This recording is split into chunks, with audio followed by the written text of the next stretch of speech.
Good evening, everyone. This is the meeting of the Raleigh Board of Selectmen for December 10, 2018. This meeting is being audio and video recorded. First order of business is the Pledge of Allegiance.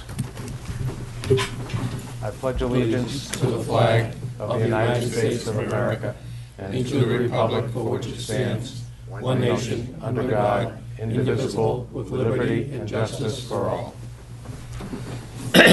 Thank you. We'll have public comment from 7:10 to 7:15. I'm going to move on to general business on the second page of our agenda. I'll take up general business number 1, which is a letter of resignation from Charles Costello from the Board of Library Trustees. In his letter, he writes, "It is with regret that I resign from my Raleigh Library trustee position with 18 months remaining. I have recently retired from my full-time employment and have filled that new available time with numerous volunteer activities that are very meaningful to me. These commitments, along with part-time marine resource consulting, make it difficult to participate in library responsibilities. I would hope a suitable replacement can be found to fill the remainder of my term." Someone want to make a motion to accept the resignation with thanks? With regrets. I'll second that. Thanks for his service. Yeah, thank you. Right. Okay, the motion has been made and seconded. All those in favor? Aye. All those opposed? The ayes have it. General business number 2 is a letter of resignation from Reserve Police Officer Jeffrey French, who writes, "I have made a decision to resign my position as Reserve Patrolman for the town of Raleigh. My recent promotion to Deputy Chief will limit my availability. I will make arrangements with Captain Sedgwick to turn in my equipment. My resignation will be effective immediately." Motion to accept the resignation? Motion. Can we just, With regrets? no, second, okay. Can I just mention, Mr. Chairman, that Jeff French has been Reserve Patrolman off and on for many years, well qualified. He's been a great leader in the police department over there for the younger reserve officers that we've been hiring, and it's sorry to see him go, but I think we should, at the same time, in the same letter, congratulate him for his promotion to deputy chief. He's a good man, done a good job over there, and he did a good job for us. So where is he a deputy chief at? Ipswich. Oh, okay. Well, certainly. Okay, so the motion has been made and seconded. All those in favor? Aye. All those opposed? The ayes have it. General business number 3 is review State Ethics Commission disclosure signed by Christopher Cassidy. The Board of Selectmen needs to approve this exemption. We have done this in the past for other employees who work for both the police and fire departments. Please vote to authorize this exemption and authorize me to sign it. Give a motion, Mr. Chairman. Motion to authorize me to sign it has been made and seconded. All those in favor? Aye. All those opposed?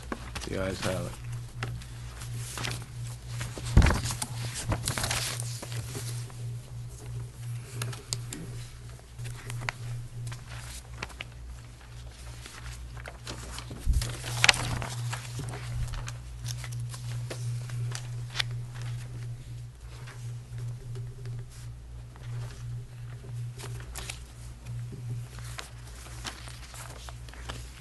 General business number 4 is a request from the Board of Water Commissioners to appoint Ryan McDonald to the position of Distribution Utility Maintenance Laborer. I'll give you the motion, Mr. Chairman. Second. Motion to appoint Ryan McDonald has been made and seconded. All those in favor? Aye. Aye. All those opposed? The ayes have it. Okay. Moving on to new business. New business number 1, which is to discuss concerns over excessive truck traffic on Dodge Road. The town has received an email from a resident and his neighbors expressing concern, the resident's name is Scott Stone, over the increase in the volume of truck traffic on Dodge Road. This agenda item was circulated to the building inspector, town planner, highway surveyor, and police chief. There seems to be 2 factors behind the volume of trucks driving on Dodge Road, and I would also add on Weathersfield Street. Construction activity at 623 Weathersfield Street, and that's the first reason. The second reason is Dodge Road is being used as an alternate access way to avoid the Route 1 and Route 133 intersection. Building Inspector Ken Ward confirmed that there were a large number of trucks going to a solar facility construction site at 623 Weathersfield Street. Town Planner Kirk Baker said there were special permit conditions dealing with the construction traffic pertaining to the solar facility. As to Police Chief Scott Dumas has outlined the steps the town needs to follow to limit through truck traffic based on a 2.5-ton weight restriction. Chief Dumas also provided a manual from the state that outlines the steps a municipality needs to follow to limit truck traffic on local streets. Highway Surveyor Patrick Snow recalled that a former highway surveyor said that trucks could not be restricted on Dodge Road and Weathersfield Street because the town received federal FEMA funds to rebuild the Dodge Road Bridge, Batchelder Brook Bridge, and Taylor Bridge back in 2006. However, he could not find any documentation to verify this, so he will provide assistance to the Board of Selectmen on restricting truck traffic if the boards decide to do so. I'll read the email from the concerned resident, Scott Stone. I am a resident of Dodge Road, and I'm writing with concerns that my neighbors and I have about truck traffic on Dodge Road. Over the past 2 years, we have experienced an increase in trucks cutting through as a way to get to 133. The additional construction on Weathersfield Street has significantly increased the number of tractor trailers on the road. I was interested in possibly discussing this in further detail with someone to see if, one, it is possible to block through traffic, and two, the steps needed to make it happen. I appreciate your attention to this matter, as with increased construction in the area, it is felt that the issue will only get worse. One thing in our packet is which I have not had an opportunity to read yet, is I guess you call it an article from the Pioneer Valley Planning Commission on managing truck traffic on local streets. It's about 8 or 10 pages long. There seems to be a lot of information in here. I think it's maybe something we should all look at and see if it's helpful at all. As a resident on Weathersfield Street, there's no doubt that truck traffic has gone up, and all traffic has gone up. And I think some of that traffic is cut through from, people are cutting through from Route 1 to 133 or vice versa. There's also no doubt that a lot of this, the truck traffic in particular, is related to the new construction or the recent construction that's been going on in the area. Particularly, there are 4 or 5 houses on Dodge Road that have recently been built. There's a solar facility, and they just recently started construction. There's a lot of truck traffic associated with that. And there was land clearing at the Taylor Lane development a year or so ago, which has temporarily subsided. But as soon as that development is permitted, you can bet that there'll be a lot of additional truck traffic. I'm not sure what the board can do about that. I mean, if the development is approved and roads have to be built, you're going to have trucks. The planning board can limit the hours that the trucks go in, but they can't prevent the trucks from going in. As far as cut-throughs, I think that's another issue, and I'd like to, personally, I'd like to have time to read this article from the Pioneer Valley Commission and see what they suggest in terms of what a town can do to limit that, and then maybe, discuss this again at a later meeting. I think that would be a good idea. I would also comment that I live up on Bennett Hill Road, and there's construction at the end on the Central Street end of the road, and there's a lot of heavy traffic, truck traffic, because they're hauling a lot of earth out of Right. that construction site. Whenever you get new houses or whatever, anything new, any kind of new development, you're going to get trucks for a while, and they're very annoying, and they start early in the morning. And, occasionally they leave a mess on the road with mud and stuff like that. But Yeah, we had the same problem years ago when they built the residences there at the golf course. Right. A lot of complaints. We ended up putting a 15-mile-an-hour speed limit on Dodge Road going out to 133. As long as there's construction, trucks are needed for the construction, there's no Right. way we can stop the construction. I did read in the town planner, it said that they have restricted the hours Right. somewhat, so it's just during the daytime, and other than that, I'm not sure at this point what we can do. But yeah, I think we need to take a look at the article and see if there's something long-term, but Right. We may be generally, able if to you, restrict the speed limit of the truck. But I think I'll reach out to Merrimack Valley Planning Commission, see if they have Sure, any that'd be a good information. idea. Okay. Hmm. All right, I'll get back to you. Yeah. Okay. You know, I guess you could put no through traffic, a sign saying no through traffic, but. I think you have to have alternative end, ways of going, and But it's that may complicated. invite people to cut through. I don't know. I'm not sure really what the Well, best thing to do. One of the problems is people coming down in the morning, because we had this a couple of years ago, down in Newbury Road, and Yeah, there was a problem with people cutting Leslie through. Road. Leslie Road.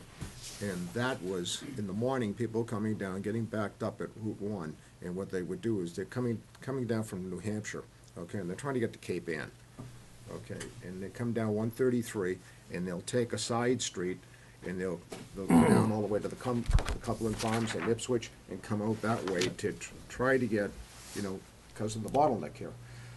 So once somebody learns, a back road and how they can, cut down their time, they're gonna use it. over well, everybody and has over again. GPSs now that give you alternative ways of getting around a bottleneck, so. Yeah, and I mean, and they'll come That down hurts. over Glen Street, and they'll come down through, from Georgetown, they'll come up through Weathersfield Street, and using, once they learn the shortcut. If it's a shortcut, yeah, right. If This it's is like going a to cut fishing- down on their This is time. like in fishing grounds where everybody keeps it a secret. Once they find out, they Yeah, tell right. everybody, yeah. Sir, you had Yes, something to hi, say? my name is Scott Stone. Oh, Row your thanks for email. coming. So this isn't just about just the construction stuff. Right. This has been going on at least for 2 years. I live at the very end of Dodge Road on that Long Hill Dodge Road corner. Last year, we had a truck come through that ripped all the power lines, all the telephone and cable lines down. Really? And they take up well over 3/4 of the road. There's a lot of pedestrian traffic there, a lot of people walk their dogs around there. For summertime, you can at least get off the road. Wintertime's coming, and with the snowbanks and stuff, that just shrinks the road, Yeah, I know so it. they're the only ones. Just this past week, I counted 4 trucks that came by, not related to the construction at Yep. all. No, I agree with you. It's not just the construction. Yeah. It's just an ongoing problem. I just and- wanted to make sure that you guys knew that it Yeah. wasn't the No, it- construction. I mean, that brought it to a head, Yeah, because it was 6 or 7 trucks a day at least. right. coming through. No, Yeah, there's that's this- why I think we need to look into the issue of just trying to discourage that Right. cut-throughs in some way and see what can be done. Because it's not just construction. Construction no. is a temporary condition that'll eventually will go away, but Right, this is a problem that's ongoing, so, yeah, I appreciate that. yeah, thank you. Okay, And I can agree with you that there are a lot of walkers, because I'm up there frequently for the golf course, and there are a lot of people walking through that neighborhood. It's a nice neighborhood to walk through. Well, and it's a 20-mile-an-hour zone for a reason. I'm one of those walkers further down on Weathersfield Street, Yeah. and, I walk my dog all the time, and we're always running back and forth, believe me, to try to get out of the way. It's not easy.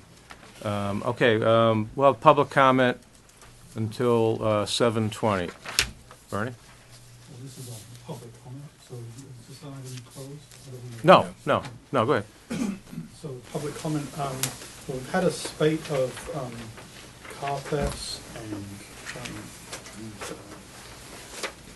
general, and the theft of packages from doors, and I wondered if there, presumably the police are involved, but nobody has heard anything about the ongoing investigation. And this evening I saw somebody walking west on Weathersfield Street in the dark, with kind of oddly in terms of it being so late, with a backpack.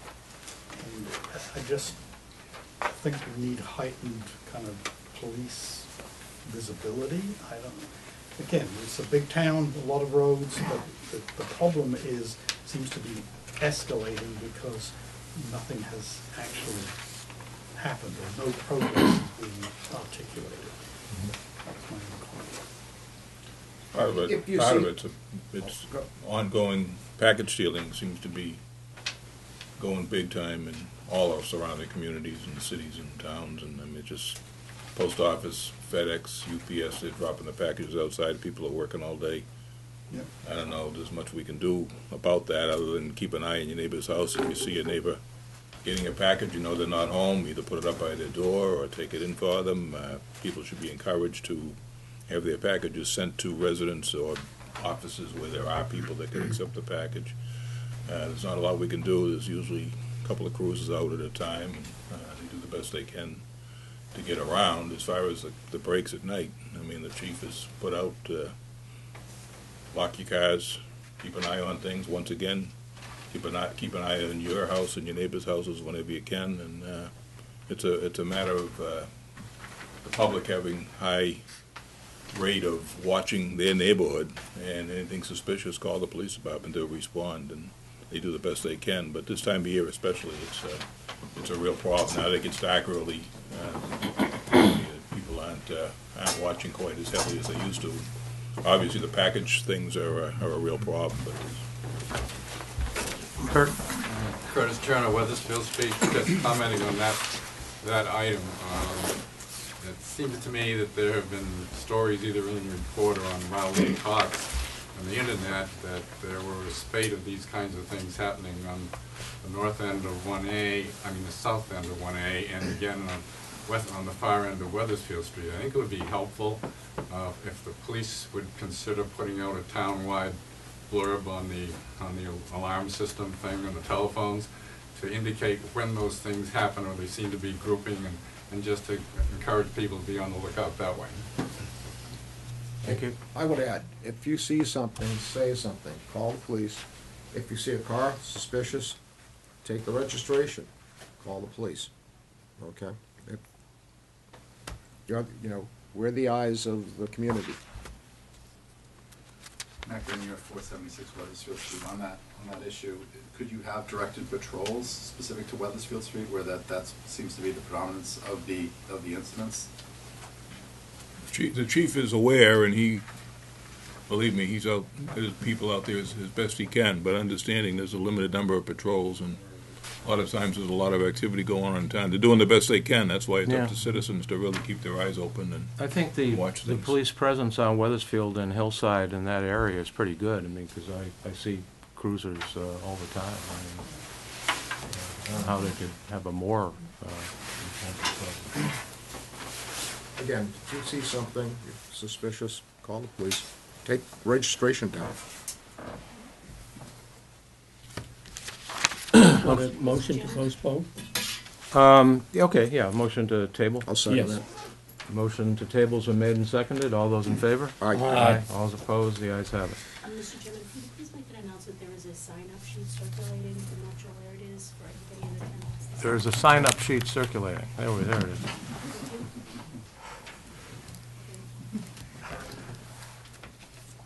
Okay, new business number 2 is to review the proposed redesign of Weathersfield Street / Taylor Lane.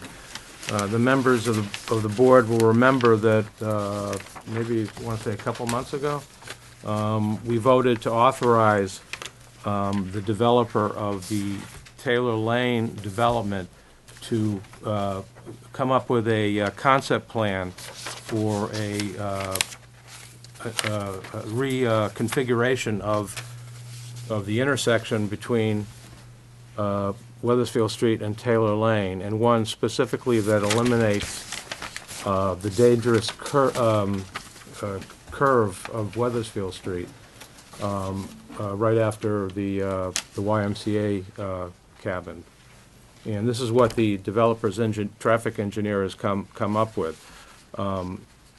This does not need to be voted on tonight. It's still at this point only a concept plan. It's yet to be thoroughly vetted by the planning board, but I just wanted to put this on the agenda so the board members would be aware of it. So essentially what this does is to turn the existing curve, which is, as I said, I think is very dangerous, into a T intersection with stop signs and crosswalks.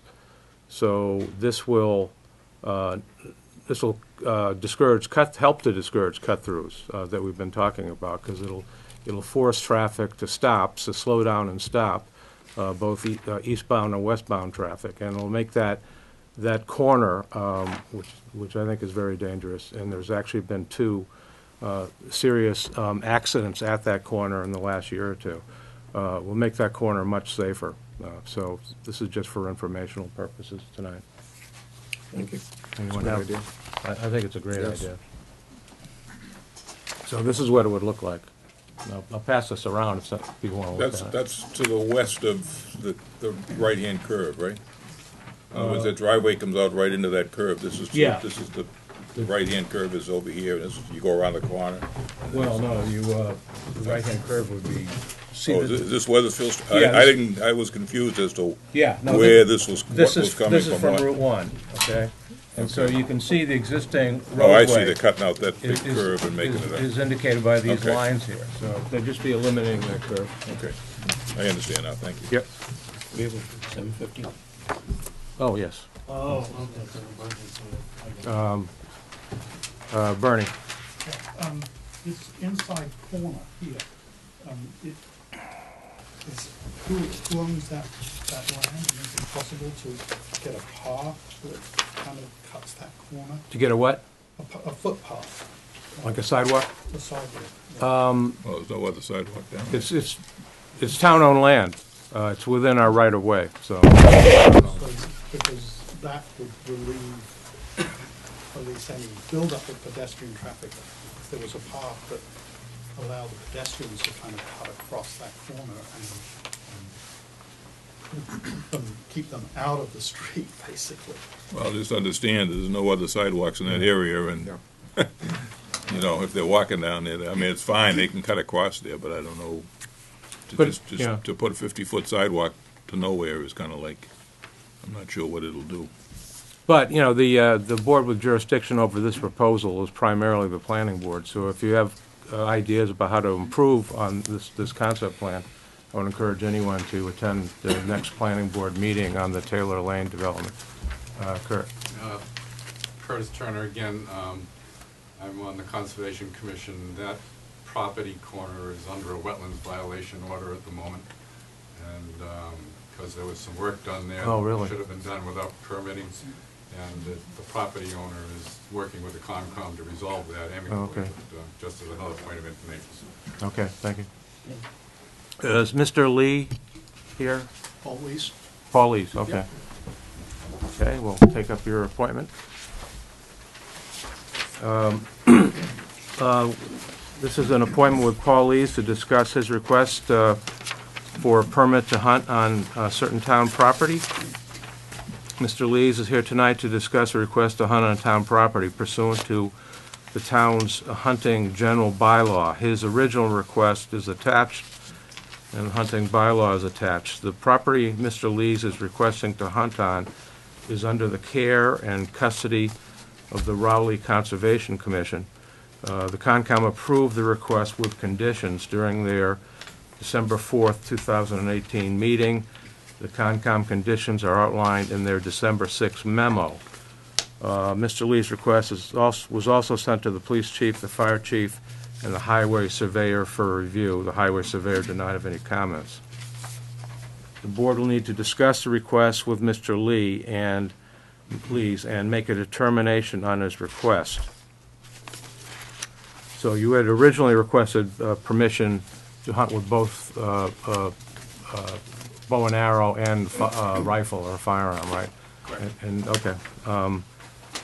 The Concom, as I said, has discussed that request because this is conservation land. So this land is actually under the care and custody of the Conservation Commission, which is why I referred it to them. Kurt? Just for the information of the Board of Selectmen, the Concom voted 4-3 to support the application. Everybody was impressed with Mr. Lee's qualifications as a hunter and had no problems with that per se, but the minority opinion on the Conservation Commission ranged in terms of reasons with regard to general concern about the proximity of homes in Rowley and the increase in homes in general and potential for further permit applications. And in my particular case, although I'm not against hunting, I felt that Police Chief Dumas's recommendation that the town put something in the town meeting to ban all hunting in town land made sense. Okay, thank you. Okay, so, as I said, the Concom has sent a memo to the Board of Selectmen on this particular issue, so outlining a number of conditions for the issuance of a hunting permit. So I'll read that memo. Please be advised that the Conservation Commission met Tuesday, December 4th, 2018, and deliberated on the above subject permission to hunt by Mr. Paul Lees. He was in attendance and addressed the commissioners. At the public meeting, Mr. Lees revised his request to seek permission to hunt on 2 conservation areas only, map 6, parcel 19, lot A, which is off of Ellsworth Road, and abutting property at map 5, parcel 9, lot 10, which is off of Ice Pond Road. I guess Mr. Lees amended your request to bow hunting only. Is that correct, Mr. Lees? It is. Okay. Archery and to hunt from an elevated tree stand. The commission voted to grant permission with those stipulations, as well as compliance with the Commonwealth's hunting rules and regulation. The commission, in requesting compliance with established rules, has required submittal of signed authorization from dwelling owners or occupants within the 500-foot zone occurs on conservation land as expressed in the following section, which is a citation of mass law, which says that hunting can't be done on land of another within 500 feet of any dwelling or building in use, except as authorized by the owner or occupant thereof. So the memo further points out that using the town's mapping program, the Conservation Office offers the following list of adjacent structures where a 500-foot radius extends onto the specified conservation land. And there's a list of 13 residences in Rowley that would be within 500 feet of portions of these particular lots that we're talking about. So, Kurt, maybe you can clarify this. It seems to me that the Conservation Commission is recommending or stipulating that before anyone can hunt on that parcel, they need to get permission from those 13 residences? If all those 13 residences are with regard to those 2 parcels, I'm not clear on that, but I think the answer to that is yes. Yes, okay. You heard of that, Mr. Chairman? Could you hold on for just a second? Yeah, sure you can. I just want to finish this memo. The 500-foot zone from the above listed structures covers a significant portion of the acreage of both parcels. The Commission requests the documentation of the authorization be submitted to the office to demonstrate compliance prior to the hunting taking place. And as I said, there was a memo from the Chief of Police who recommended against the issuance of the hunting license, but I think his memo was in reference to the use of firearms to hunt. And now he doesn't really say whether he'd be opposed to, doesn't specifically say, I don't think, whether he'd be opposed to authorizing bow and arrow hunters. So we're not talking about firearms anymore. Okay, sir. Mr. Chairman, members of the board, I went and spoke with Chief Dumas before the Conservation Commission meeting because I had read his memo or his email about the situation, and it was based upon that I reflected and chose not to go forward with a hunting permission that involved firearms. I take issue with Mr. Turner's in the Conservation Commission's reference about the 13 abutting property owners within the 500-foot range. it's state law that you cannot discharge either a rifle or a shotgun within 500 feet of a dwelling. And so I question why, essentially, I mean, requiring approval from all 13 would render the bylaw meaningless, because it would only take one person to object to that, and the applicant, myself, wouldn't be able to hunt and wouldn't get permission to hunt. My point is that the law is the law, I know the law, and I'm going to stay 500 feet from those homes. I'm going to be hunting with a bow and arrow. The chief's concerns about the 500-foot setback deal with firearms, for good reason. You're talking about apples and oranges when you talk about a shotgun versus a bow and arrow. And, you know, I respectfully disagree with the Conservation Commission about getting permission from 13 abutting property owners to hunt on the 2 parcels. If I'm in compliance with the state law and 500 feet away, I can't question why I would need their permission to comply with state law. Just to clarify state law, it seems to me that the prohibition of 500 feet from any dwelling or building in use would apply to both bow and arrow as well as firearms, but that's just a clarification. It's both. Anyone, are there any of the 13 residents here that would care to comment on this, or anyone in general? Okay, well. Mr. Chairman, I'm just in general opposed. I mean, after this request came in, I believe we had another request for someone else requesting to hunt on town property. That isn't being addressed tonight, but my attitude is that once we open the door on this, I've had people from outside of town ask me if Rowley allows hunting on town property, and I basically told them no. I just think the number of residents, these parcels are relatively small. I just think that I live up on Newbury Road and go Boxford Road, and there's cars parked all over the place with people hunting in the state forest up there. I think if we're going to hunt, allow it in the state forest. But these are 2 individual parcels within basically surrounded by residences and residential type property. I just feel that we're opening a door that I don't want to open anyway. So I'm going to vote no for that reason. Nothing against Mr. Lees; he's well qualified. Obviously, he has put a lot of time and effort into this, but I just feel that there's plenty of hunting areas in the state forests and land around that could be done on without opening town property up. And as we see, there's more and more parcels being built on, for better or worse. And it's just when I moved to town, there was 3,000 people. Now there's over 6,000, and I just think we open that door of it's no longer such a rural community as it used to be. Yeah, no, when I moved here 30 years ago, it was fairly common to hear guns going off in the woods, but now the areas where people used to hunt are all houses, and I think it's just made it very difficult.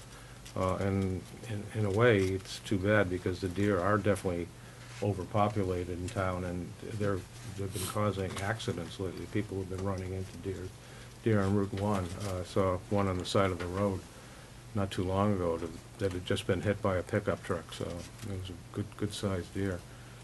So they're a safety problem, but regardless, I think a lot of people would be concerned if they thought there was hunting going on behind their houses in the woods. So, you know, we haven't advertised this to the public. It's not a public hearing, and I think people might get very upset to find out that hunting license had been issued for a parcel behind their house. So I'm going to vote against it too. Anyone else? I would just reading through Chief Dumas's email, and he says that I would suggest this and all future requests be denied and consider a bylaw change prohibiting hunting on town owned property. I share his concerns. And I understand your position too, and I wish we could approve this, but it's just the reality. I don't think we can. There's too many houses closely, located together, and too many different opinions on the subject. I think it would be opening a can of worms to start issuing hunting licenses. Is the town going to eradicate the bylaw? Well, we might. Kurt? One more thing that our conservation agent wanted me to mention with regard to a possible bylaw on the subject, and that is that he's concerned that at some point the deer herd might be such that it would cause significant overgrazing with regard to the Dodge Reservation, and there should be a provision for an exemption to allow a controlled hunt if that was deemed advisable, as an exception to a bylaw.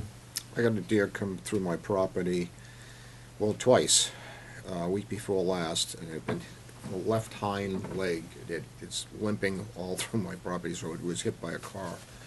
And, yes, there is an overpopulation of deer in Raleigh. I think we'll have to look at a controlled hunt at some time in the future. I don't know if anybody's ever hit a deer, but you'll total your car if you hit that deer. When I spoke with Chief Dumas, he told me that a cruiser had hit a buck Hit a buck? this fall.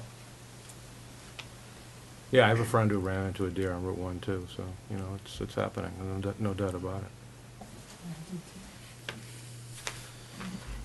Okay, we'll make a motion? I'll give you a motion to deny the proposal, or the request. Seconds? You need a Second. second? Okay, the motion to deny the request has been made and seconded. All those in favor? Aye. All those opposed? The ayes have it. Sorry. Sorry.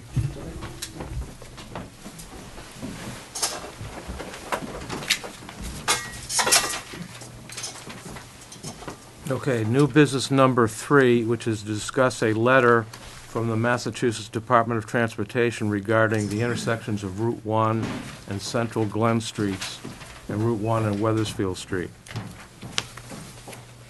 We received a letter from the Mass Department of Transportation about these intersections, so the letter's pretty significant, so I'll read it. Dear Ms. Egan, thank you for your October 4th letter to Secretary Pollock expressing concern about the potential impacts to the intersections of Route 1 with Central Street, Glen Street, and with Weathersfield Street associated with a proposed residential development. Mass DOT was not aware of the proposed 60-unit subdivision off of Weathersfield Street. If the development abuts or directly accesses a state highway, it will require a highway access permit through our District 4 office. Depending on the overall size and the scope of the multi-phase development, the project may also require review under the Massachusetts Environmental Policy Act.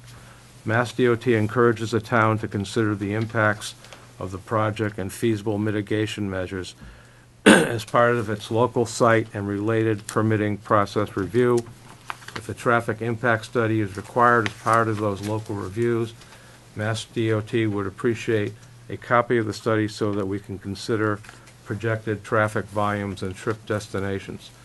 As an update to my September 21 letter to Board of Selectmen Chairman Pierce regarding the intersection, Mass DOT completed the traffic count data collection on October 10th. The data is being used by our District 4 office to complete an analysis to determine if the minimum warranting conditions for traffic signals are satisfied at either intersection. In addition, Mass DOT crews have completed updating the existing flashing warning beacons to new LED housings with reflective back plates to enhance visibility. Mass DOT crews have also refreshed the stop line pavement markings and installed new stop pavement marking legends and replaced the existing stop and stop ahead signs on the side street approaches at both intersections. Finally, Mass DOT's traffic and safety unit is nearing completion of the qualitative safety analysis that will evaluate the safety performance of the intersections to assist with considering long-term solutions. So this letter, in my view, is significant primarily because it shows that the State Highway Department has completed the traffic count data collection for those two intersections, which is a first step toward determining whether traffic signalization is going to be required, so it's a step in the right direction.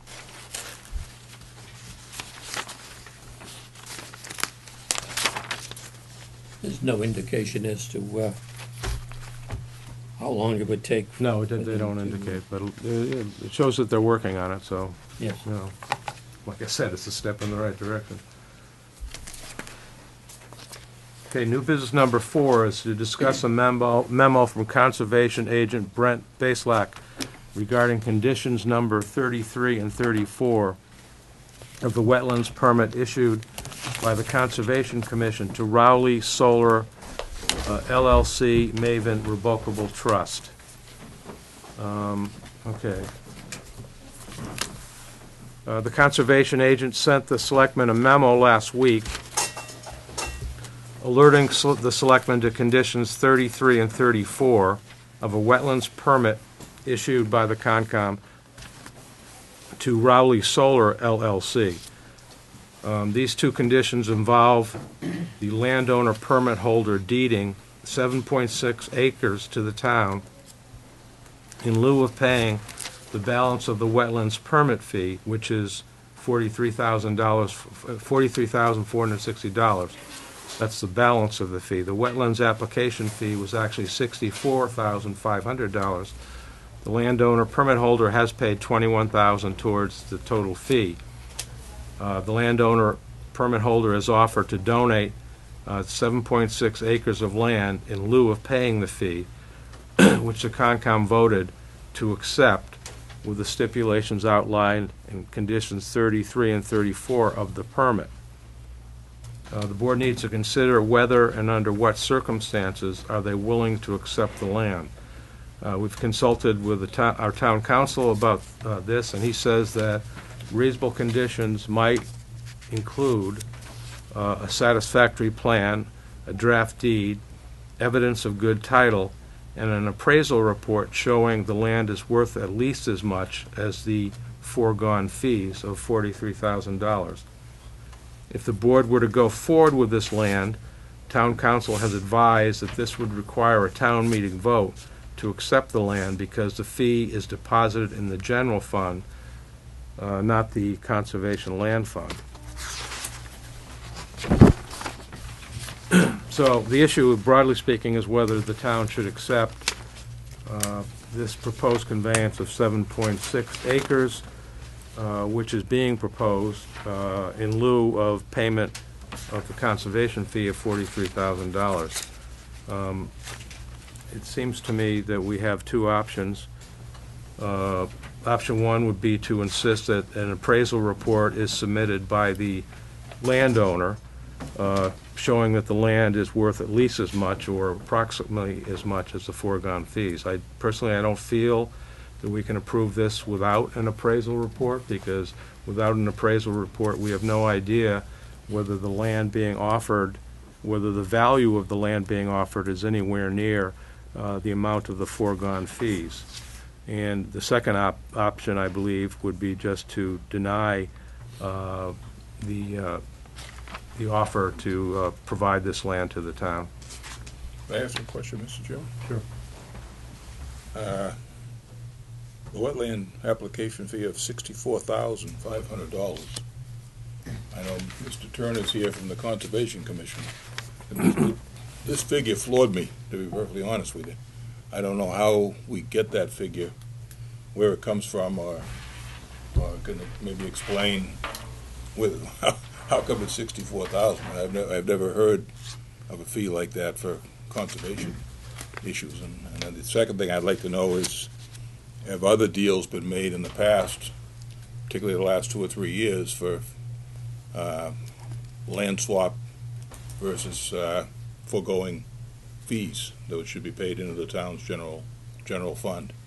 Obviously, at this stage of the game, we're looking for whatever money we can get in the general fund, but I'd be curious to know what how the fee structure comes about, and if there's been previous letting the fees go for a swap of land.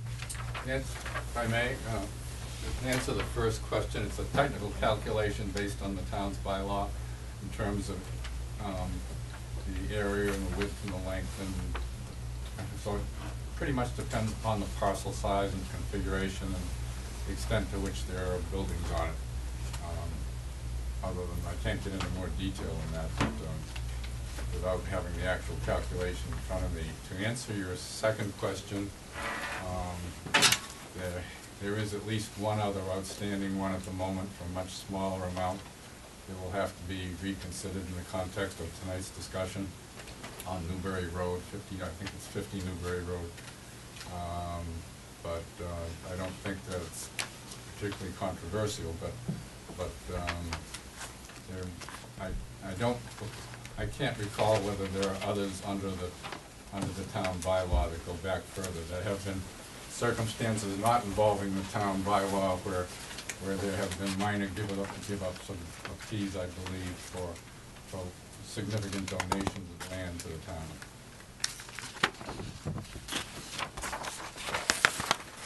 Like I said, I've never heard of a $64,000 fee. I mean, I know the building inspector gets a lot of money for his fees for new commercial construction, but I mean, to me, it just seems excessive. I don't know if it's the bylaw says it, but it's news to me for sure. Well, I think it's I mean, correct me if I'm wrong, Kurt, but I think the primary way it's calculated is impact on the wetlands and with the buffer zone, and it's actually meant to, the intent of it is to discourage people from moving and building in the buffer zone. Would that be a correct characterization?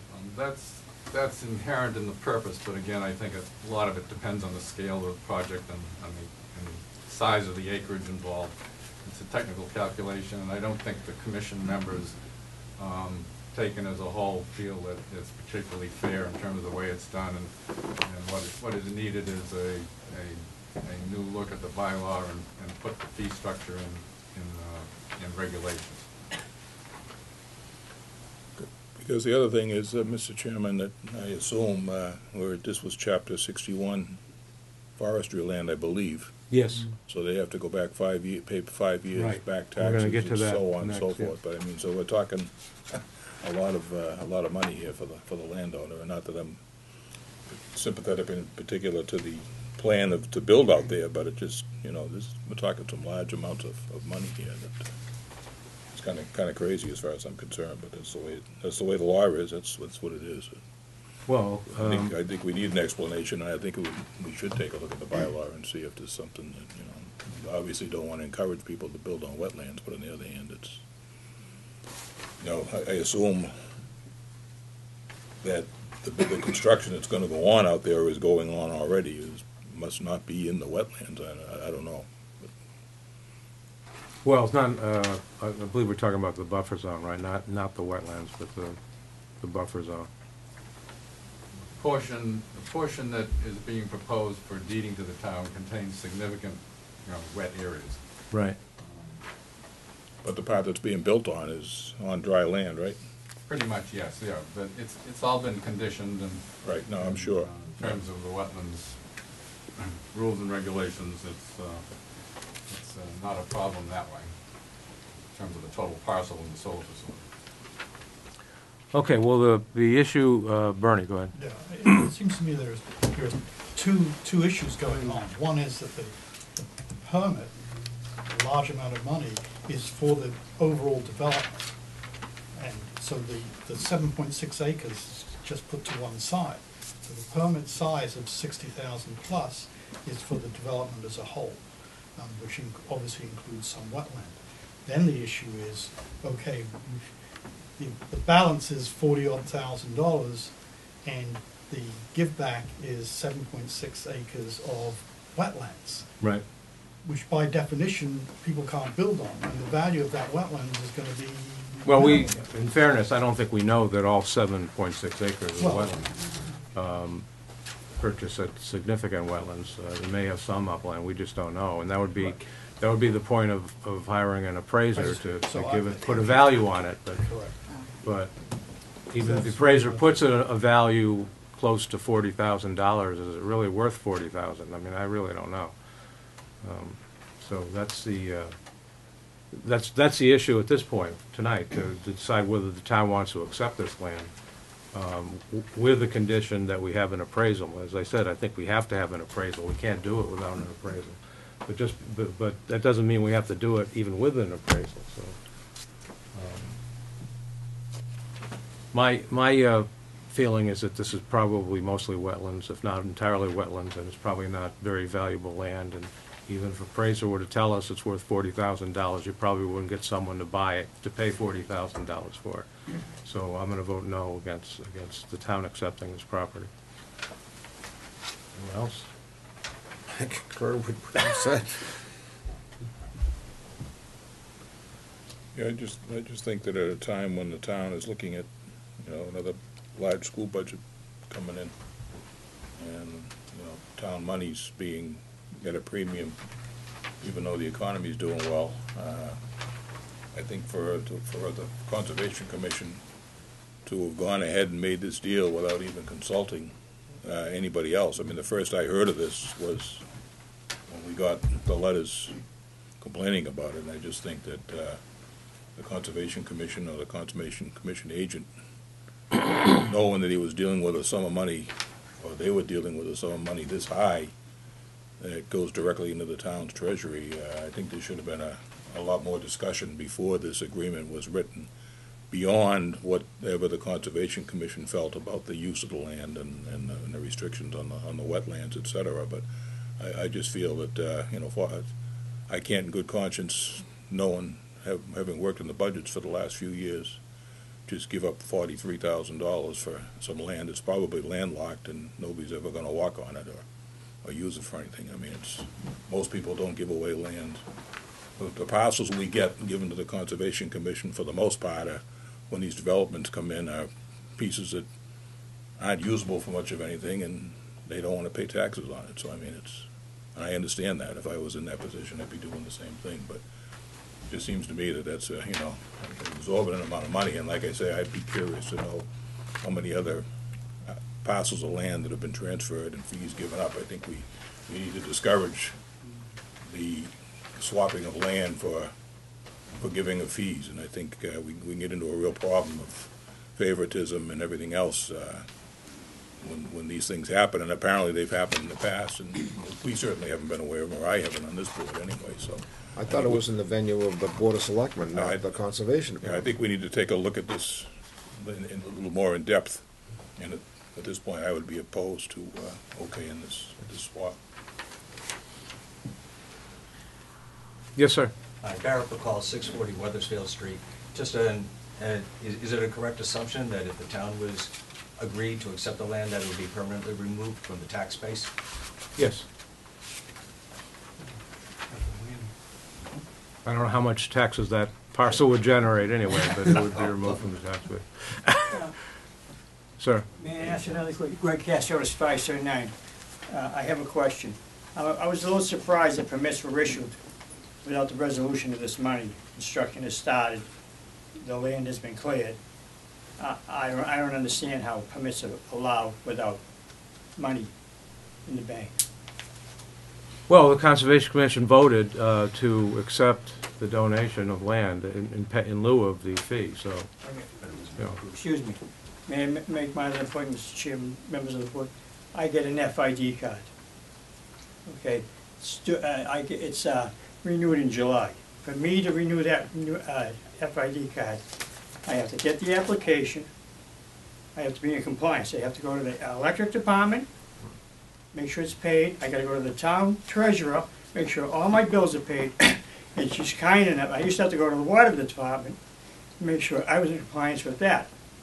I don't have to do that, she signs up because I don't get a water bill. This is for $110, what I have to do before I'm issued an FID card. This is a substantial amount of money that permits are allowed. I was taken back by that. Okay, thank you. You're welcome. All right, unless there's further discussion, would someone like to make a motion to reject the offer of the 7.6 acres of land? I'll make the motion, Mr. Chairman. I'll second. Motion to reject the offer has been made and seconded. All those in favor? Aye. Aye. All those opposed? Town has it. Thanks for coming in. Mr. Chairman, we still have the chapter Yes, 61. yes. There's another issue related to this same parcel, the parcel where the solar farm is located. And that has to do with a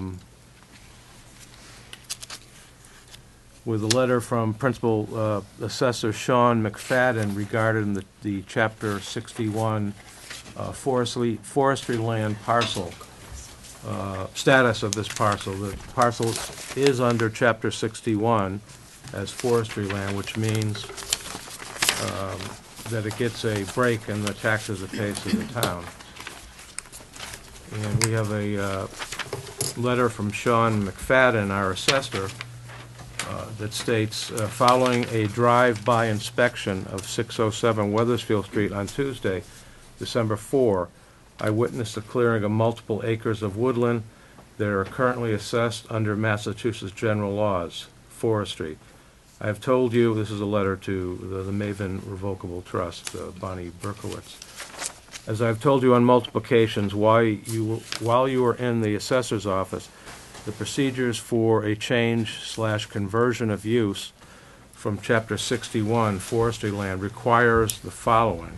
And then Mr. McFadden quotes extensively from Mass General Laws, which I won't read. And then he goes on to say, please, after quoting state law, he says, please immediately provide the required documentation listed under Mass General Law to the Board of Selectmen, Board of Assessors, Planning Board, Conservation Commission, and State Forester.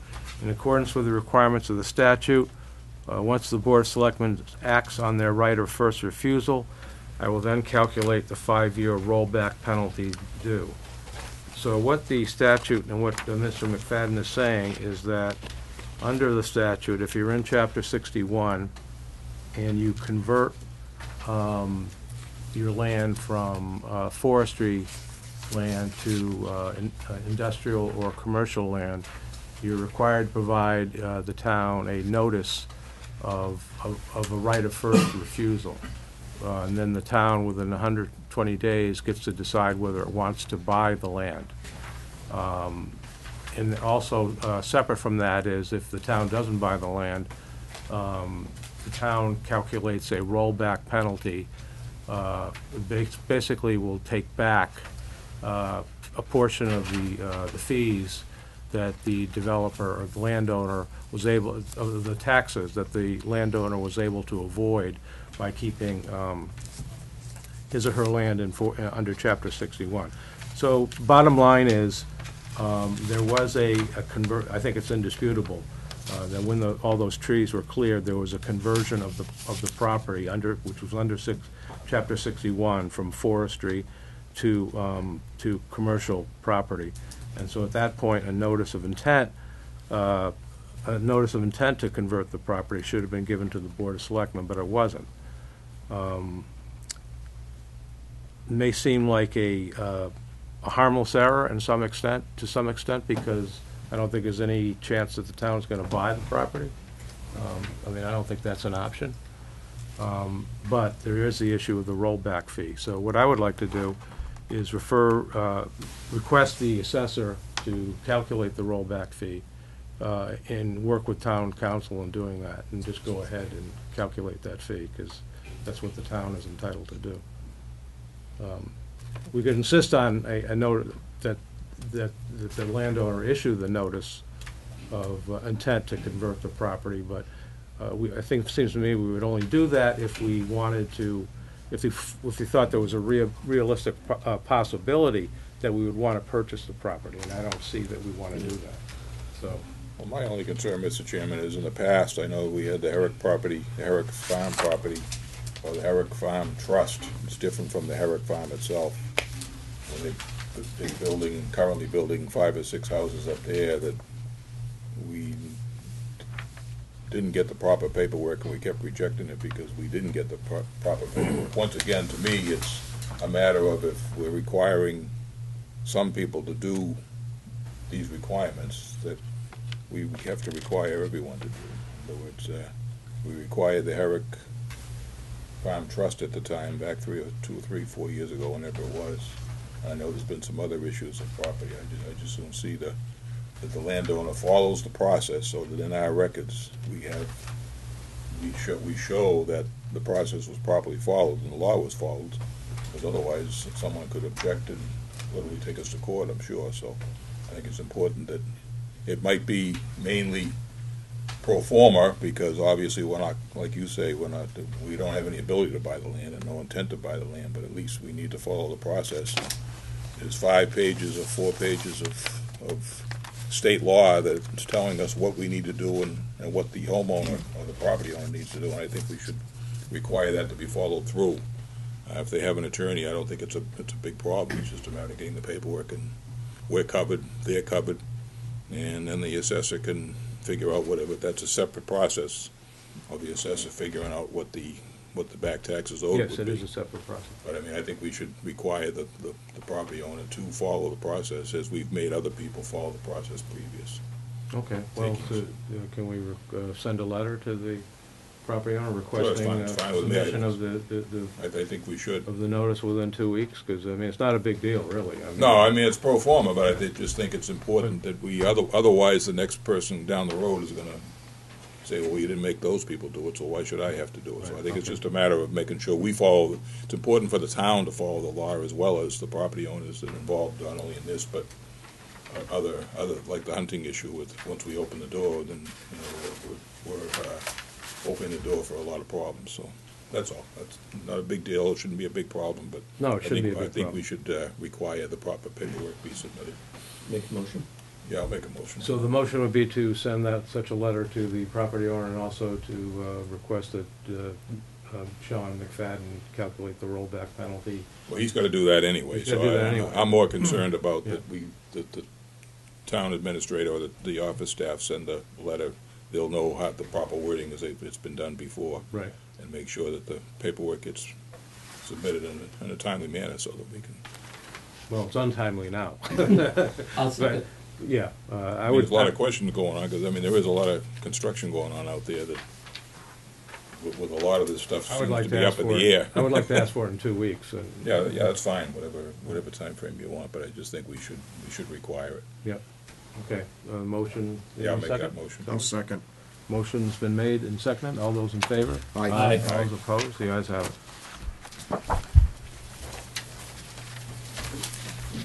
Okay. Old business. Pine Grove School project update. On Friday afternoon at noon time, several of us donned our hard hats and we walked through the school.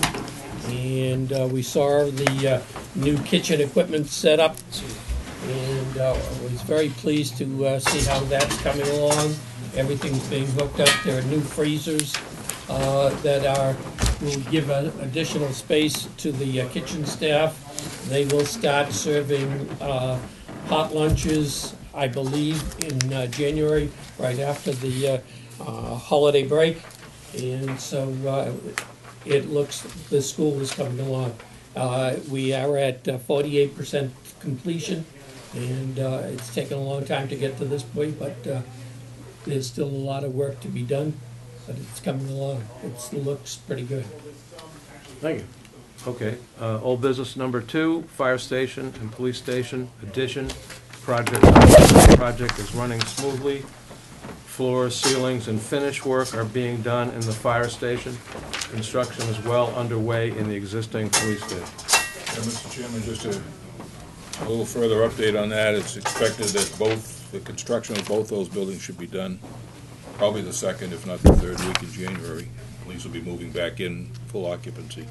Fire department will be ready to move in, but I understand then they may wait until March before they actually do a move. But other than the grounds, the landscaping and the paving, which will be done in the spring, those buildings will be pretty well complete. And right now, if you go by there, you can see they're putting a new entrance on the old police station, and then that whole building will be blended right in with the new building, so that it'll all be blended together. So Great. it's really coming along well. It's within the budget, well within the budget, and it's within the time frame that we set it up for, and we're very happy with the quality of the construction that's going on out We did a walkthrough last week, and I just have to say, it's a very professional building inside, you know, police station. I grew up around one, my dad being a desk sergeant, and it's not my father's police station. This is a very high-tech, professional police station, and I think it's made very advantageous to the town, the way it's set up. I can see other police departments coming and coming into the training room and using the facility. It's going to be advantageous. It's just the way it's set up. You have a place for reserve officers, you have full-time officers, you have a room for the sergeants, chief, the captain. It's not that little Pizza Hut. It's you know, that we used to have. Mhm. So Both those buildings have, once again, I'll repeat, are geared so the next 50 or 75 years, I think most of us will be gone by then, but the purpose in building these the way we built them was that there's room for expansion, particularly the fire department. I mean, right now there's 3 full-time firefighters. We're going to be hiring 2 more full-time firefighters in the spring.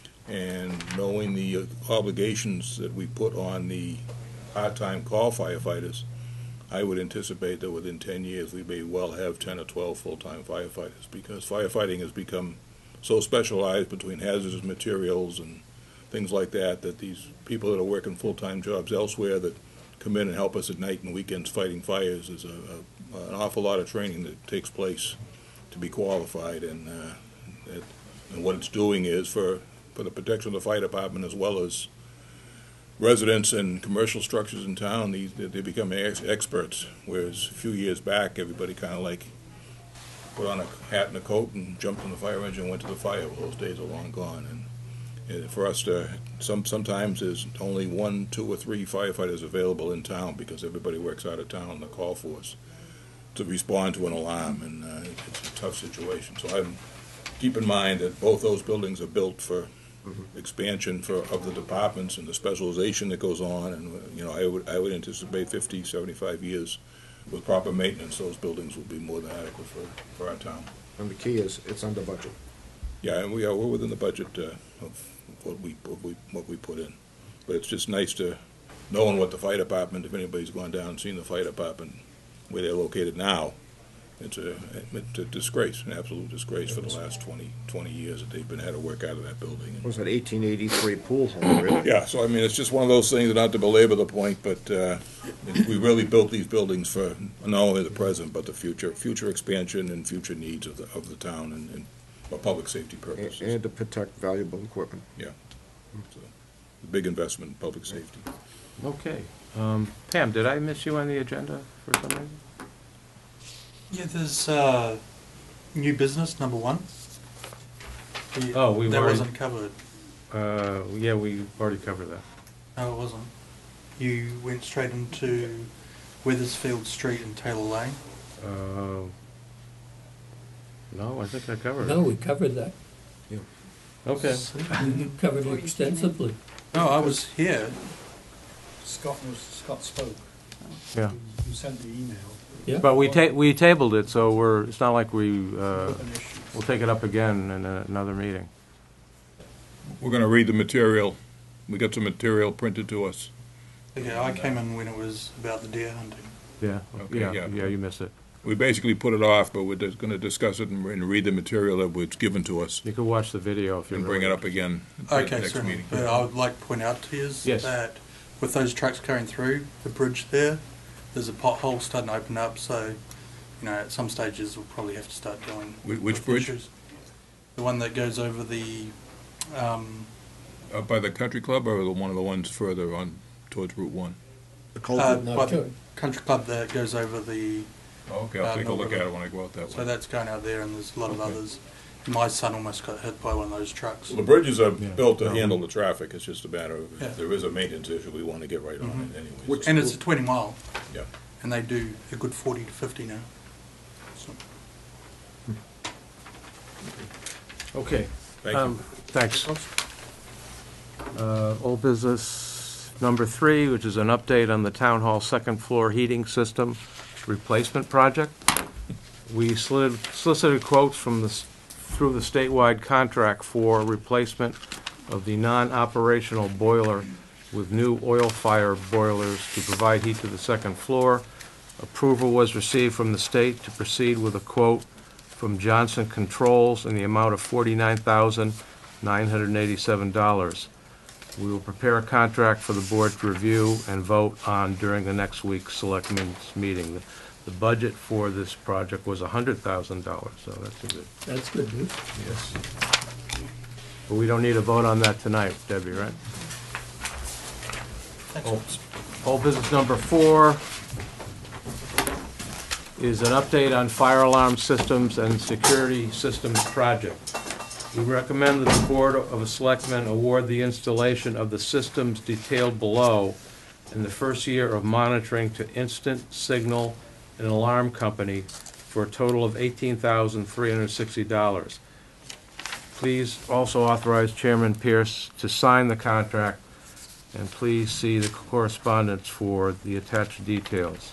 If I could just interrupt you, I've been a customer of Instant Signal for a number of years, well over 20 years, and I'm going to recuse myself.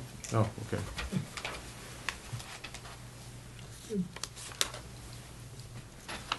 So, yeah, go ahead. The systems of the town hall, the annex, town hall annex, library, fire station on Hammond Street, and the highway department, and the security alarm systems for town hall and town hall annex. It's imperative that we move forward as quickly as possible to get these in. So I'll give you a motion to, I guess we don't, not awarding the contract tonight, right? Debbie? Mr. Chairman, we need to award the contract and then authorize the chairman to sign it when that comes in. Okay, I'll make a motion to award the contract to Instant Signal and Alarm Company for $18,360. Second. Authorize the chairman to sign. Second. Okay, the motion to award the contract has been made and seconded. All those in favor? Aye. All Aye. opposed? The ayes have it. Okay.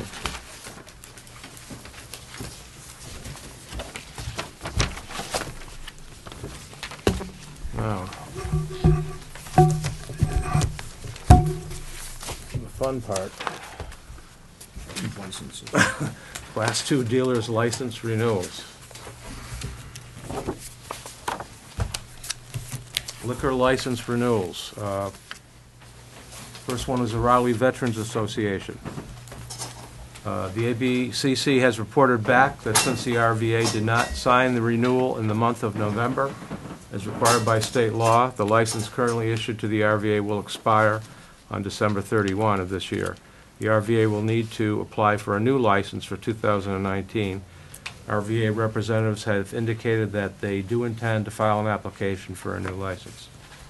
So no action is required for Raleigh Veterans Association.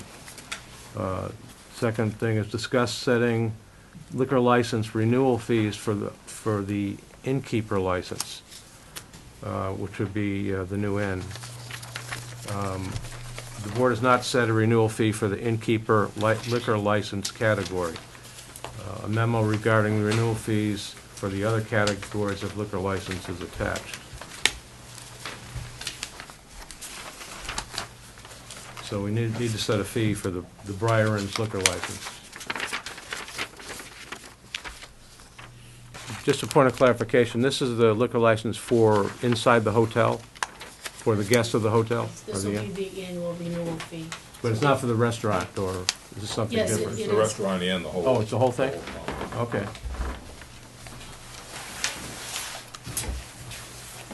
Well, we've got a wide variation in fees for the various categories of liquor licenses. Was it, we know when was the last time we increased the fees, or what, I do think we it know? was quite a while ago. Yeah, I mean, The pouring establishments do require inspection. There's actually a lot more work involved on the municipal level on renewals for pouring establishments. We do have to have them inspected annually by the police, the fire chief and the building inspector.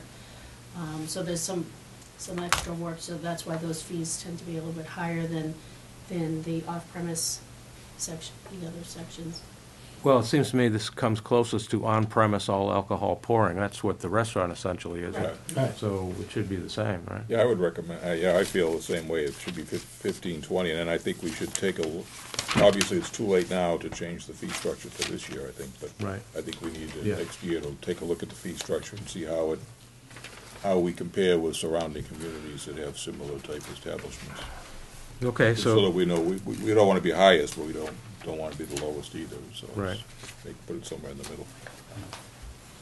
okay, so, So I'll give you a motion, Mr. Chairman, to set the, was it innkeeper's liquor license, Innkeeper license. at $1,520.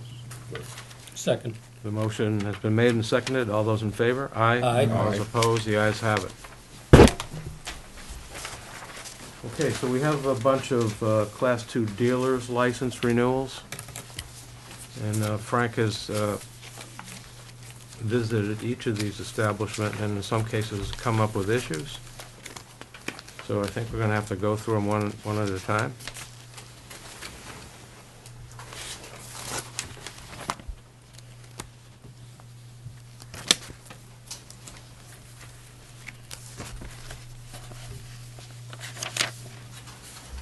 So the first one is Tim Watkins, DBA Precision Auto, DBA Precision Volvo, 60 Main Street. And if you look at Frank's report, his concerns are drawing on file provided by applicant where vehicles for sale are located needs to be updated with more detail, showing where each of the 15 allowed vehicles will be located. That was number one. Number two, need better separation between vehicles for sale and all other vehicles on the lot. And number three, vehicles not ready for sale need not for sale sticker. So I'm not sure how we deal with these, because presumably these defects have been pointed out to the applicant and maybe they've already been corrected. So how are we supposed to proceed on renewing their license?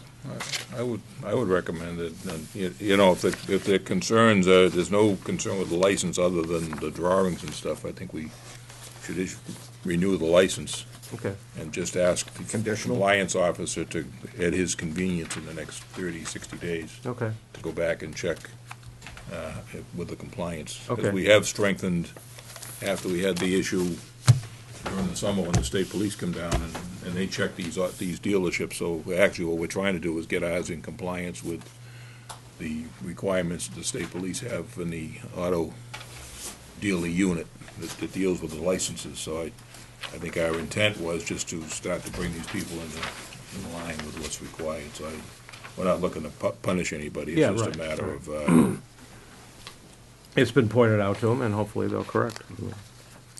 Okay, does someone want to make a motion to approve the renewal for Precision Volvo? yeah, I'll make that motion. I'll second it. Motion has been made and seconded. All those in favor? Aye. All The- opposed? The ayes Is there have any it. conditions on that?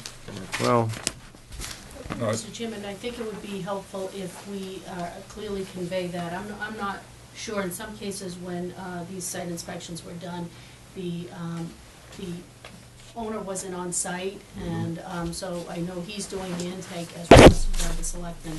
So I think if we're making the renewal, that we also have that renewal conditioned upon a follow-up inspection in 2019. I don't think he's gonna have time to go through every single one by the end of this year, in addition to all the other work he's doing. That periodic follow-up on compliance, that this is sent to the owner with okay. the signed Yeah, license. that makes sense. Within, like, say, 60 days, does that sound like it's reasonable, or 90 days? 60 days from January first. January 1st? In other words, Unless there's something that draws your concern, but this Yeah. is mostly about the placement of the vehicles. yeah, and most of then these are clearly- relatively minor, but Clearly there's showing whether they're not for sale versus for sale. a few lemon law So things. this one, in this case, doesn't seem to be, that's You want to serious. rescind the motion and then come back and vote it again with conditions? All right, well, we probably could vote the whole one motion to do all of them with the same, Conditions? I think they all have some kind of Yeah. conditions with the So conditions. you want to rescind the motion? I'll make a motion to rescind the motion. Yeah, I mean, I'll withdraw the motion, I mean, Okay. that's fine. I'm trying to make this easy without, and then not inundate Frank with it. I think, I'll withdraw the motion. I think Atlantic Auto Solutions has a different kind of issue, correct, Debbie? Yes, So maybe we should keep that, yeah, we really would like you to go through though each one. Each one? We're not, as we said, this was done in response to your concerns, so we've done this thorough inspection, and I don't want to assume that, Okay, no, we can all do right. it. All right. Okay, so, So I'll give you a motion then for number one. You can- Wait a minute, did we vote to, Did we take we didn't vote to he rescind? withdrew the motion, I think. Oh, yeah, it was yeah, Joe's but we motion, I didn't vote guess. to, Yeah, I withdrew. We the withdrew without, we didn't vote on it, so he withdrew it, so withdrew. withdraw in the second. I would second withdraw. Yeah, okay, so we should be okay. Okay, we're okay, so, all right. So then Precision Auto motion with restrictions. with restrictions to be rectified within 60 days of January 1st. Does that sound all right, Debbie? yes. That's your motion? That's Yeah, your- or a joke and make it appear. I don't want to steal his Second. motion. That's my motion. Okay, motion's been made and seconded. All those in favor, aye. Aye. Aye. All those opposed, the ayes have it. The second one is Donald Savory and Mark Savory, DBA Bay Road Auto Sales. And again, there seem to be the same conditions with two new ones that don't seem like they're fairly minor stuff. Well, they haven't returned any calls either, so. Mr. Chairman, we're still waiting actually for the renewal paperwork, so let's hold this one if we could please till Okay. next week. Yeah. Oh, okay. We're waiting for the bond. Well, that makes it easy. And while you're number 8 is also the Savory and Savory Bay Road Auto. I recommend we put a hold on that one too Okay. then. Okay, the third one is Thomas Boucher, DBA Boucher's Automotive Machine Shop. And the current concern was the same concern, drawing on file provided by applicant needs to be updated. No other concerns, so that's one. I'll give you a motion to renew it with the stipulation of a 60-day January 1st compliance. Motion's been made. Any seconds? Second. And seconded, all those in favor? Aye. Aye. All those opposed, the ayes have it. Next one is Salvatore LaFauci, DBA Auto Pro Collision Center. Similar concerns. 5 vehicles not ready for sale, need not for sale sticker. So I think we can, Yeah, same motion for that one, Mr. Chairman. any second? With concerns, right? Yeah. In other words, correction within 60 days. You got a second?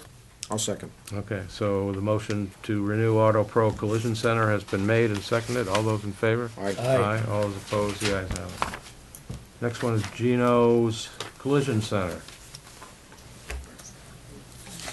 Mr. Chairman, this one needs to be held until next week. We don't have the complete renewal paperwork, Okay, yeah. including proof of bond and sketch. Okay, so we'll hold Geno's. Next one is Raphael Ray's, DBA JR Ray's Transportation and Truck Center. Similar type concerns. She updated that. All seem to have the same issue. Same issue, I'll give you same motion, Mr. Chairman, 60-day correction. Second. Motion's been made and seconded. All those in favor? Aye. Aye. All those opposed, the ayes have it. Next one is Mark Owlett, DBA M&J Foreign Cars. Same, one issue about the drawing. I'll make the motion. Second. A motion to renew M&J Foreign Cars has been made and seconded. All those in favor? Aye. All opposed, the ayes have it. That's the same motion with the 60-day correction. Right. Bay Road, next one is Bay Road Auto Sales, which we're holding.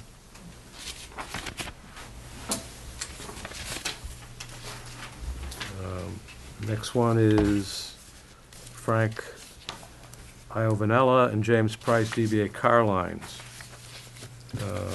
Very similar issues. I'll give you the motion to approve with Conditions? conditions. Any seconds? Second. Motion's been made and seconded. All in favor? Aye. Aye. All opposed, the ayes have it. Next one is Daria Litvana, DBA Auto Imports Unlimited. Similar conditions. I'll give you the motion. Motion to, Approve with conditions. Second. motion to renew Auto Imports Unlimited has been made and seconded. All those in favor? Aye. All those opposed? The ayes have it. Aye. Next one is Josephine Borstein, DBA D&D Auto Sales. All concerns were addressed, so you don't need conditions. Well, keep your motion to approve. Any seconds? Second. Motion to approve D&D Auto Sales been made and seconded. All those in favor? Aye. Aye. Okay. It's Edward Della Iacano, DBA Atlantic Auto Solutions, is more complicated.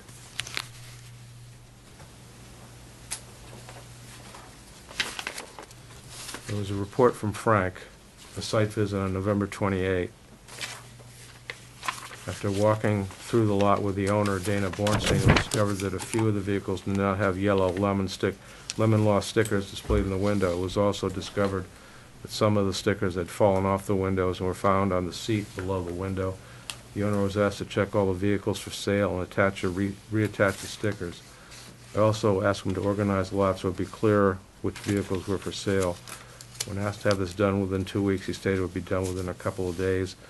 On December 3rd, 2018, a follow-up site visit was conducted. The vehicles were more organized and all had the proper stickers posted. In addition, not for sale stickers were added to the vehicles, not ready for sale, and separated out. It is my opinion this matter has been addressed and corrected. Debbie, wasn't this the issue? Mr. Chairman, you're actually reading part of the attachment for D&D, not Atlantic Auto. Oh, okay, good. I'm sorry. Auto, the renewal paperwork is complete, but there is somebody who came with an arbitration issue to the board, a complaint Right. on that. And there were a few things identified by regulatory compliance, and that was a couple of cars without the lemon law stickers were not ready for sale, to be moved and marked not for sale on title display, which is a requirement for the state police. So someone filed a lemon law complaint against this, That's right. this And that- company, and the arbitrator ruled in their favor that it was a lemon law violation and awarded this person $8,550. And the person is asking the Board of Selectmen to hold Atlantic Auto Solutions, hold their dealer's license because he has not been paid in accordance with the decision. Debbie referred this to our Tom Mullen, who responded by email. Tom recommends that we issue a notice to the dealer, Edward Del Iacano of Atlantic Auto Solutions, informing him that the Selectmen have received a complaint and that the Selectman wishes to hear both sides. The notice would request him to attend a meeting. If he doesn't appear, then the Selectman can hold a formal revocation hearing. So I'll read, I'm a little reluctant, Mr. Chairman, to get involved in civil actions I was reluctant with too. these car dealers. Initially. I think that that's an issue between Mr. Edwards and that particular dealership. If he complies with the law otherwise, I think that's a legal issue that But, if we start getting involved in, we're getting a lot of complaints if people aren't happy with a used car they bought, and then if we revoke the license for one or suspend it. yeah, that was my first reaction too, that it's a private matter, not something that Yeah, we it's would not get something involved that- with. And But the lemon law, Mr. Chairman, provides a mechanism for appealing, which this party did follow through on with an arbitration from the state. So now he's trying to recover that, and, we were of the position that under the state lemon law, the arbitration process is provided for, and there Right. should be some mechanism from the state to enforce that, not the municipality. Right. Yeah, I would. And to see what Tom actually says about this, he says, Debbie, I'd be reluctant to have the Selectmen simply say that a dealer has to pay a claimant or face non-renewal, suspension or revocation. We can't let the board become a tool of private litigants. On the other hand, one of the reasons for the licensing regime is to ensure good business practices on the part of the used car dealers.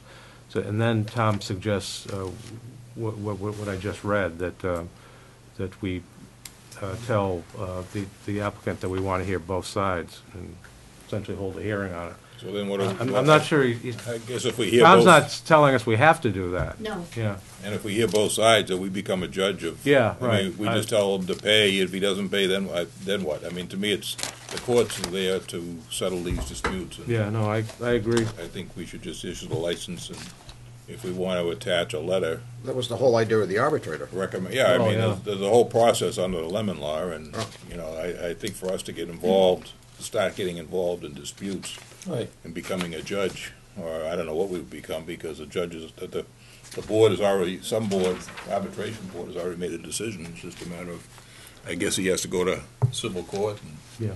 order the payment of the fine, which has Enforce nothing the to do with us, or the fee for the.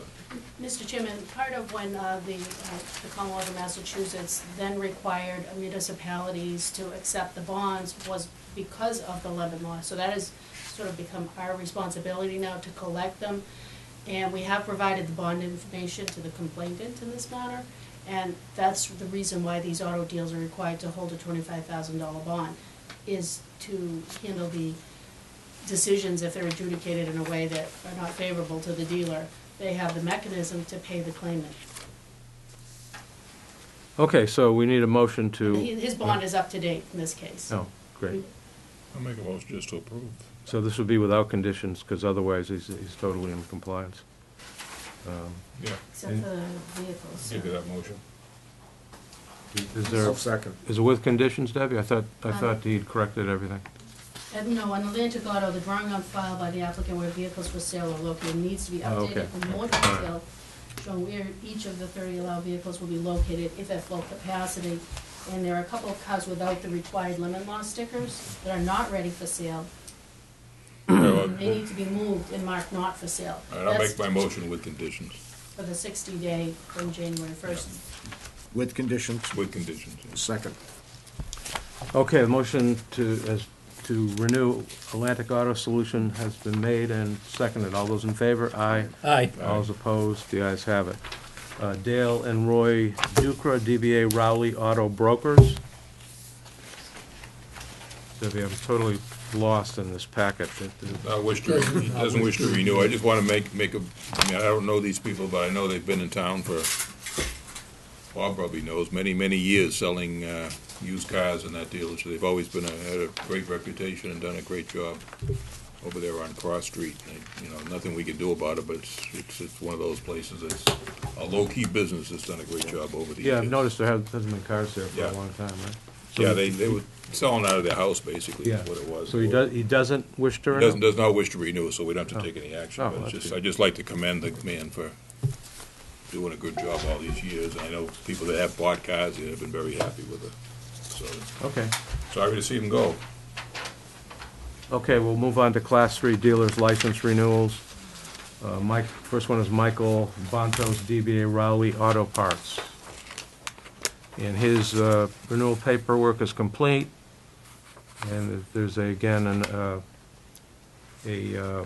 letter from Frank with some conditions. One condition.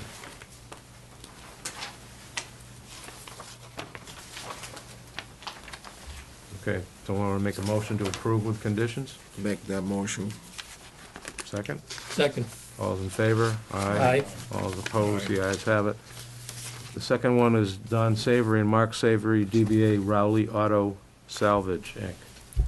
No paperwork, so hold that one. Hold. Oh, okay, we hold that one. Okay. Okay, that's it. Nope, we have Got one the more. auto auction renewal. Oh, okay. The auction renewal for Michael Bontos, DBA Rowley Auto Parts. Any issues with that, Debbie? The man's No, never other there. than, you know, when Frank did the site visit, the gate was closed, there's no sign, et cetera.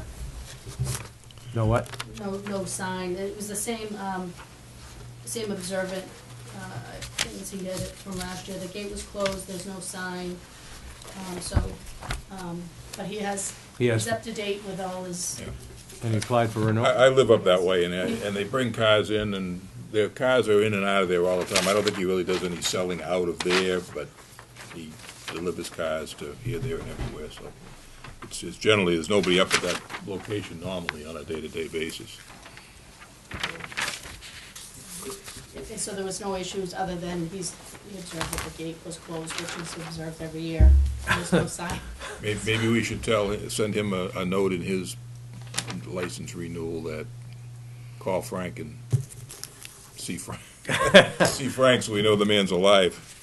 But I mean, it's one of those cases where I don't think in the last 2 or 3 years, he brings a renewal in all the time, but Frank, I don't think Frank's seen him. Just because the gate's locked and, like I say, I've seen new cars going in and out of there, so he's doing business there, it's just. The idea is that Frank will show up. Yeah, okay. Unannounced.